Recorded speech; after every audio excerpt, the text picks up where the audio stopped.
ಆತ್ಮೀಯ H60 news ಅರ್ಥಾತ್ ಸೀತಾರಾಮ್ ನ್ಯೂಸದ ವೀಕ್ಷಕರೇ, ನಾನು ನಿಮ್ಮವ ಎಂ ಆಯುಧ ಮಲ್ಲಪ್ಪ ಜೊತೆವರು. ತಾವು ಈಗ ಸುದ್ದಿಗಳ ಲೋಕಕ್ಕೆ ಎಂಟ್ರಿ ಹೊಡಿತಾ ಇದ್ದೀರಿ.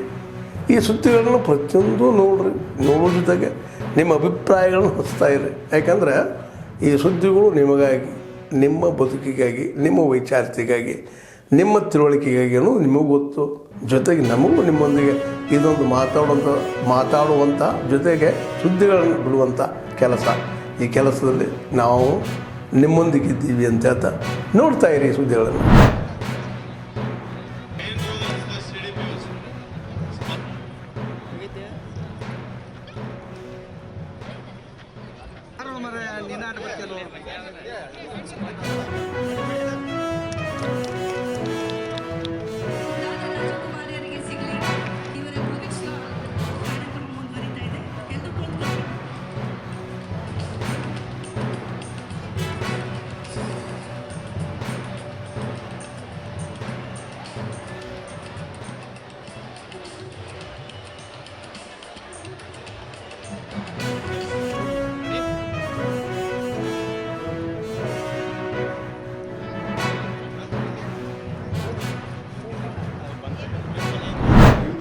ವರ್ಷದ ಹಿಂದಿಂದ ಕೂಡ ಇರುವಂಥ ಒಂದು ಪದ್ಧತಿಯನ್ನು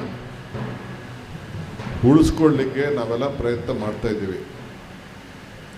ಈ ದೇಶದ ಆಸ್ತಿ, ಭಾರತದ ಆಸ್ತಿ ನಮ್ಮ ಸಂಸ್ಕೃತಿ, ನಮ್ಮ ಪದ್ಧತಿಗಳು.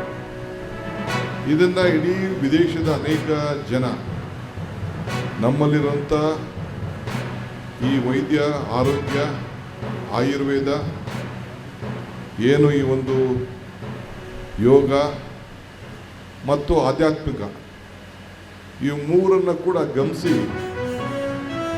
ನಮ್ಮನ್ನು ಬಹಳ ಗಂಭೀರವಾಗಿ ಪರಿಗಣಿಸ್ತಾ ಇದ್ದಾರೆ. सभापति महोदय, मैं प्रस्ताव करता हूं कि यह सभा संविधान 129वां संशोधन विधेयक 2024 और संघ राज्य क्षेत्र विधि संशोधन विधेयक 2024 संबंधी संयुक्त समिति के प्रतिवेदन के प्रस्तुतिकरण का समय मानसून सत्र 2025 के अंतिम सप्ताह के पहले दिन तक बढ़ाती है.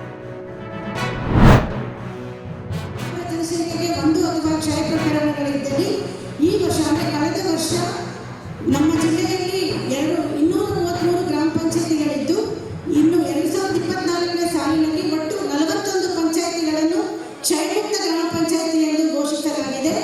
ಈ 49 ಗ್ರಾಮ ಪಂಚಾಯತಿಗಳಲ್ಲಿ 4 ಪಂಚಾಯತಿಗಳು 2023 ಮತ್ತು 2024ನೇ ಸಾಲಿನಲ್ಲಿ ಕ್ಷಯಮುಕ್ತ ಗ್ರಾಮ.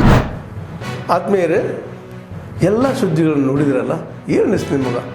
ಇದರಲ್ಲೇ ನಿಮ್ಗೆ ಲೈಕ್ ಆಗಿರ್ಬೋದು, ಡಿಸ್ಲೈಕು ಆಗಿರ್ಬೋದು, ಕಾಮೆಂಟ್ ಬೇಡಪ್ಪ ಅಂತೂ ಅನಿಸಿರ್ಬೋದು, ಕಾಮೆಂಟ್ ಮಾಡಬೇಕಪ್ಪ ಅನಿಸಿರ್ಬೋದು, ಶೇರ್ ಮಾಡಬಾರ್ದಪ್ಪ ಅನಿಸಿರ್ಬೋದು, ಅದು ಮಾಡಬೇಕು ಅನಿಸಿರ್ಬೋದು.